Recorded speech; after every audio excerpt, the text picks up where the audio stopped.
Hello viewers, नमस्कार। Path finders by academy IAS के YouTube channel पर आप सभी का स्वागत है। So friends, centre has finally cleared 79,000 crore of defence deal. ये एक बहुत ही मैसिव प्रोक्योरमेंट होने जा रहा है, जिसकी वजह से हमारे तीनों आर्म्ड फोर्स की जो स्ट्रेटेजिक कैपेबिलिटीज़ है वो काफ़ी ज़्यादा बढ़ जाएगी। फ्रेंड्स, ऑपरेशन सिंदूर आपको पता है, it is a landmark movement, it's a watershed movement for the Indian armed forces. किस तरीके की प्रिसीजन स्ट्राइक हमने कर पाया सक्सेसफुली। लेकिन ऑपरेशन सिंदूर ने एक चीज़ और बताया है, that world is not going to support India. In fact, no one is going to support India. India is alone in its own fight. और इसीलिए आज भारत के लिए आत्मनिर्भरता एक केवल फॉर नेम से एक कहावत नहीं है, इट्स अ स्ट्रेटेजिक नेसेसिटी। और खासकर डिफेंस सेक्टर के लिए तो एक हमारी एग्जिस्टेंशियल इशू बन चुकी है आज, for our existence, for our becoming विकसित भारत, और for any other thing which India wants to achieve. Defence sector के साथ आज कोई भी कॉम्प्रोमाइज़ नहीं किया जा सकता है। आप देखिए नेबरहुड में क्या चल रहा है। आज देखिए great power competition between America and China record level पे है। देखिए साउथ चाइना सी में कैसे चाइना का एग्रेशन ताइवान किस तरीके से अब रिसेंट टाइम्स में झेल रहा है। इसीलिए आज इस uncertain, unpredictable, chaotic world order में there is no space for being in the comfort zone. और इसीलिए ऑपरेशन सिंदूर में पहली बार भारत ने इस तरीके से successful precision strike with modern warfare दिखलाया। और अब कंफर्ट जोन में जाकर नहीं जाकर एक 79,000 करोड़ का मेगा डिफेंस डील भी अब सेंटर ने क्लियर कर दिया है, जिसकी वजह से भारत की जो स्ट्रेटेजिक कैपेबिलिटीज़ है उसमें काफ़ी बड़ा प्रोग्रेसिव देखने को मिलेगा। तो देख सकते हैं friends, the defence acquisition council ने मंडे को 79,000 करोड़ का प्रपोजल क्लियर कर दिया है to enhance the capabilities of the arm force. जो एक्सेप्टेंस ऑफ नेसेसिटी है, इसको अप्रूवल दे दिया गया है। और इस 79,000 करोड़ से डिफेंस प्रोक्योरमेंट तीनों आर्म फोर्सेस के लिए किया जाएगा।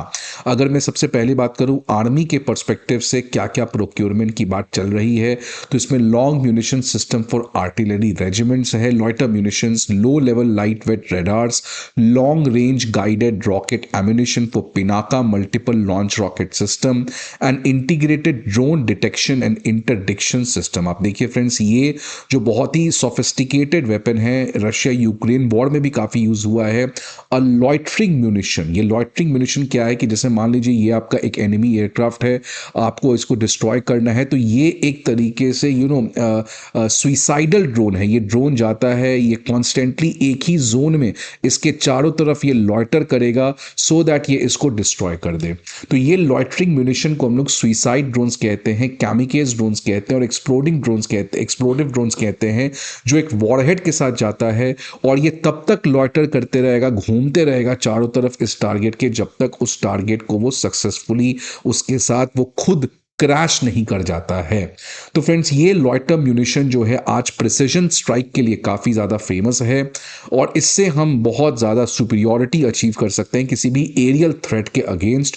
और यही चीज़ रशिया यूक्रेन वॉर में भी काफ़ी ज़्यादा देखने को मिला था। Low level light weight radars जो हैं, इसकी भी जो डेंसिटी है इसको काफ़ी ज़्यादा बढ़ाएगी। ये radar system basically unmanned aerial system जो ड्रोन्स हैं उनको डिटेक्ट करने में काफ़ी ज़्यादा सक्सेसफुल होते हैं, और इसीलिए इनका जो डेंसिटी है अक्रॉस नॉर्दर्न बॉर्डर और नॉर्थ ईस्टर्न बॉर्डर, इसको डेंसिटी काफ़ी ज़्यादा सिग्निफिकेंटली इंक्रीज किया जाएगा। जो हमारी पिनाका है, मल्टी रॉकेट लॉन्च सिस्टम, अब पिनाका की कैसे हम जो रेंज है और एक्यूरेसी है इसको बढ़ाएं, इसलिए हम लोग अब लॉन्ग रेंज गाइडेड रॉकेट्स को भी प्रोक्योर करने जा रहे हैं, जिसके थ्रू हम लोग पिनाका सिस्टम की एक्यूरेसी, रेंज ये बढ़ा सकते हैं। जैसा अमेरिका में कुछ दिन पहले एक लॉन्ग रेंज GLSDB रॉकेट को सक्सेसफुली लॉन्च किया गया था, जो अगेन काफ़ी एक इंपॉर्टेंट डेवलपमेंट थी।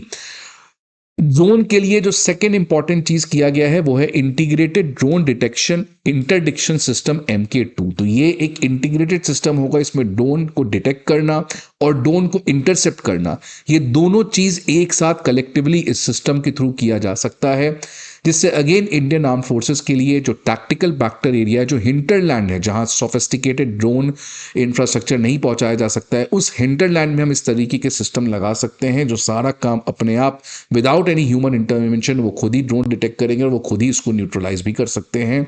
तो ये भी अब एक बल्क लेवल में प्रोक्योरमेंट करने की बात को अप्रूवल मिल चुकी है। और भी बहुत सारे ऐसी चीज़ें हैं फ्रेंड्स जिसके बारे में बात करेंगे आज, नेवी के लिए क्या हुआ, एयरफोर्स के लिए क्या हुआ। बट आगे बढ़ने के पहले एक इंपॉर्टेंट इन्फॉर्मेशन आप सभी के लिए, Unacademy IAS free prelims mock test, previous year questions और करंट अफेयर मैगजीन्स, ये सभी चीज़ों के पीडीएफ आपके सामने लेकर आया है।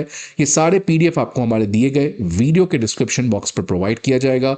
इसके अलावा आपको किसी भी तरीके की इंफॉर्मेशन चाहिए फ्रेंड्स, आप इस नंबर पर हमें कॉल कर सकते हैं या आप हमारे किसी भी ऑफलाइन सेंटर पर विजिट करके हमारे एजुकेटर्स एंड मेंटोर्स के साथ 1-to-1 गाइडेंसशिप एंड मेंटोरशिप भी अवेल कर सकते हैं।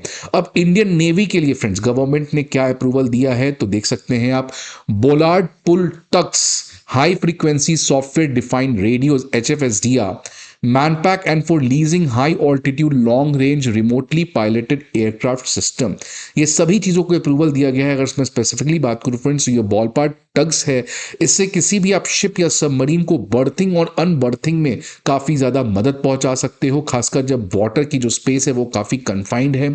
जो HFSDR है, इससे भारत का जो कम्युनिकेशन है, बोर्डिंग और लैंडिंग के ऑपरेशन, जो हमारे एयरफोर्स के फाइटर, जो हमारे नेवी में जो फाइटर जेट्स यूज होते हैं, उसके बोर्डिंग और लैंडिंग ऑपरेशंस के समय ये HFSDR जो है वो long range secured communication provide करता है। और जो थर्ड है हमारा manpack and for leasing high altitude range remotely piloted aircraft system, इससे हम कंटिन्यूअस इंटेलिजेंस, सर्वेलेंस और रिकनेसेंस कर सकते हैं and a credible maritime domain awareness over the Indian Ocean region. अगर मैं इंडियन एयरफोर्स के लिए बात करूं फ्रेंड्स, तो अगेन बहुत मेजर चीज़ें इसके लिए भी अप्रूवल दी गई है, such as automatic take off landing recording system, Astra MK2 missile and full mission simulator and spice 1000 long range guidance kit. अगर मैं बात करूं automatic take off landing recording system से, तो ये basically all weather automatic recording of landing and take off है। जितने भी फाइटर जेट्स लैंड करते हैं, टेक ऑफ करते हैं, कोई भी वेदर क्यों ना हो, ये उन सभी चीजों को अच्छे से रिकॉर्ड कर सकता है। आस्त्रा MK2 missile with enhanced range, इसकी वजह से हमारी फाइटर एयरक्राफ्ट की जो कैपेबिलिटी है to neutralise adversary aircraft from large range, ये भी काफी ज्यादा पॉसिबल हो जाएगी। Full mission simulator for LCA Tejas, उससे पायलट का जो ट्रेनिंग है वो भी काफी बेटर हो पाएगा कॉस्ट इफेक्टिव मैनर में।